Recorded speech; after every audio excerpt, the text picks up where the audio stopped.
विकटा अवतार का वर्णन। सूत जी ने पुनः कहा, हे हरिभक्त शौनक, भगवान गणेश्वर का एक अवतार विकट नाम से हुआ था। अब मैं तुम्हें उस अवतार से संबंधित उपाख्यान सुनाता हूँ। विकटो नाम विख्याता कामासुर विदारकः मयूर वाहनश्चाया शौर ब्रह्म धरा स्मृता। हे सोनक, भगवान गणपति के विकट अवतार नामक अवतार द्वारा कामासुर का संहार हुआ।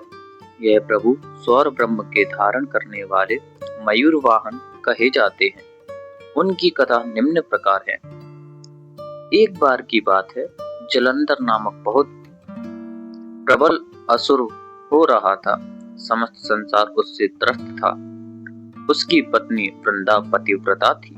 इस कारण जलंधर का परास्त किया जाना किसी भी प्रकार संभव नहीं था। तब देवगण सोचने लगे कि किसी प्रकार वृंदा का पातिव्रत धर्म नष्ट हो तो कार्य चले।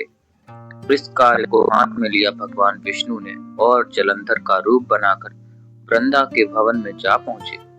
उस समय जलंधर रण क्षेत्र में गया हुआ था।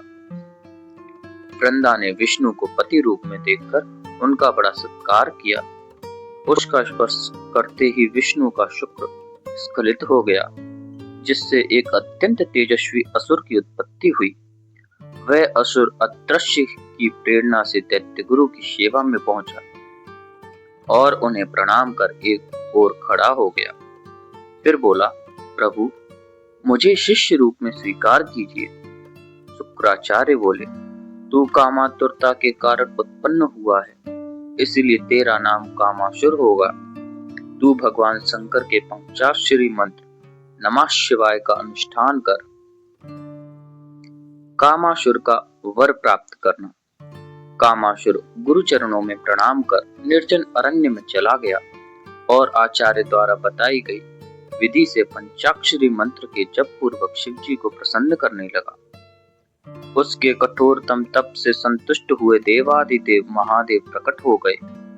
उनके दर्शन से कृतार्थ हुए कामासुर ने उन्हें प्रणाम कर स्तवतन किया।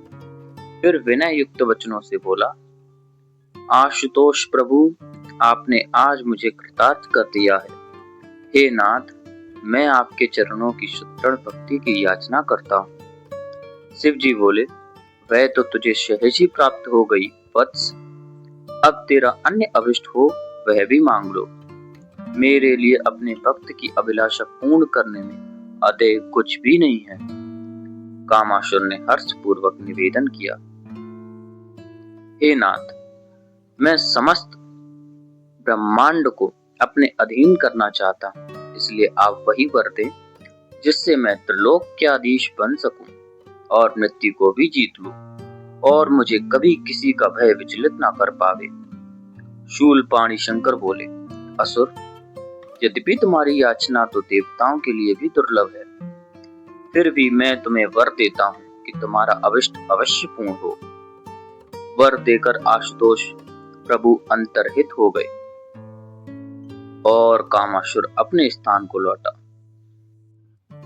उसने दैत्य शुक्राचार्य को वर प्राप्ति का समस्त वृतांत सुनाया।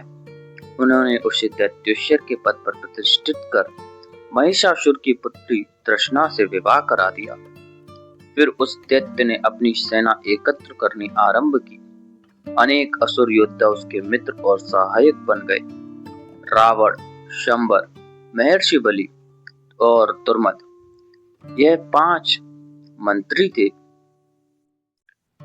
यह अत्यंत प्रचंड प्रतापी और क्रूर थे। इनके सामने आने से बड़े बड़े शूरवीर भी डरते थे। कामासुर प्राय सदैव ही इन्हें अपने पास रखता था। असुर ने एक सुंदर और सुदृढ़ दुर्ग बनवाकर उसका नाम रतित रखा। यही एक बहुत बड़ी बस्ती पड़ गई थी और सब प्रकार की सामग्री उपलब्ध करने की दृष्टि से इसमें अनेकों भव्य बाजार भी बन गए थे। कामासुर ने इसी नगरी को अपनी राजधानी बनाया। अब उसने राज्य का विस्तार करने की दृष्टि से पृथ्वी के राजाओं को वशीभूत कर लिया। फिर स्वर्ग और पाताल पर भी अधिकार कर लिया। उसके निरंकुश शासन में धर्म का सर्वत्र लोप था तथा झूठ, चोरी, छल कपट, अपहरण आदि का बोलबाला हो गया। उपस्थित विपत्ति से छुटकारा पाने के लिए एक गोपनीय स्थान पर देवताओं की सभा जुड़ी थी। उस अवसर पर देशाटन करते हुए महर्षि मुद्गल भी वहां आ गए। देवताओं ने उनका अर्थ पाद्यादि से पूजन कर निवेदन किया, प्रभु, हम बहुत दुखित हो रहे हैं, कृपया कामासुर का संहार का कोई उपाय बताने का कष्ट कीजिए। महर्षि ने कुछ देर विचार किया और फिर बोले, देवगण, मैं आपको असुर के विनाश का एक अमोघ उपाय बताता हूँ। वह सिद्ध क्षेत्र में मयूरेश है ना, वहां जाकर भगवान गणेश्वर की प्रसन्नता के लिए तपस्या करो, वे प्रभु तुम्हारा संकट अवश्य दूर करेंगे। देवताओं ने महर्षि द्वारा बताई हुई विधि से गणेश जी का पूजन कर उनकी उपासना की, जिससे प्रसन्न होकर मयूर वाहन गणराज ने उन्हें दर्शन दिया और बोले, घबराओ मत, मैं कामासुर को पराजित कर तुम्हारा अभिष्ट पूर्ण करूंगा। कामासुर का आत्मसमर्पण। जब यह समाचार कामासुर ने सुना तो वह क्रोधित हो गया। उसने तुरंत ही असंख्य दैत्य सेना लेकर देवताओं और मुनियों पर आक्रमण कर दिया। उसके भीषण प्रहारों से सभी देवगण आदि विचलित होकर मयूरेश्वर विकट को पुकारने लगे। उन्होंने व्याकुल देखकर भगवान गणेश्वर मयूर पर सवार होकर रण क्षेत्र में पधारे और दैत्यों का विनाश करने लगे। यह देखकर कामासुर मयूरेश्वर के समक्ष आकर क्रोध पूर्वक बोला, अरे मूर्ख, तू यहाँ प्राण गंवाने के लिए क्यों आ गया? जा शीघ्र ही मेरी आंखों से ओझल हो जा, अन्यथा तेरे प्राणों की कुशल नहीं है। भगवान मयूरेश्वर ने कहा, दैत्यराज, अब तक तू बहुत अधर्म कर चुका है, किंतु मैं तुझे अब अधिक अधर्म नहीं करने दूंगा। मैं सभी अधर्मों और अधर्मियों का उच्छेद करने वाला तथा धर्म का संस्थापक हूँ। यदि मुझे तुझे जीवित रहने की इच्छा हो तो समस्त दोषों को त्याग कर मेरी शरण में आ। कामासुर का क्रोध बढ़ गया। उसने मयूर वाहन गणेश्वर पर एक भयंकर गदा फेंकी। तुरंत वह गदा भगवान के चरणों के समीप जा गिरी। दूसरी बार पुनः उसने एक शक्ति का क्षेपण किया। उसकी भी वही दशा हुई। तभी उसे शुक्राचार्य के वचनों का स्मरण हुआ।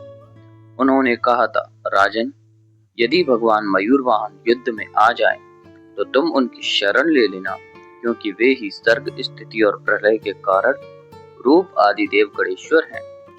उन पर तुम्हारा कोई वश नहीं चलेगा। कामासुर ने तुरंत ही प्रभु के चरण पकड़ लिए और अपने अपराधों की क्षमा मांगने लगा। भगवान गणेश्वर ने भी कृपा पूर्वक उसे अपनी भक्ति प्रदान की। ओम गणेशाय नमः। राम कृष्ण की प्यारी गैया, सारे जग की माता है।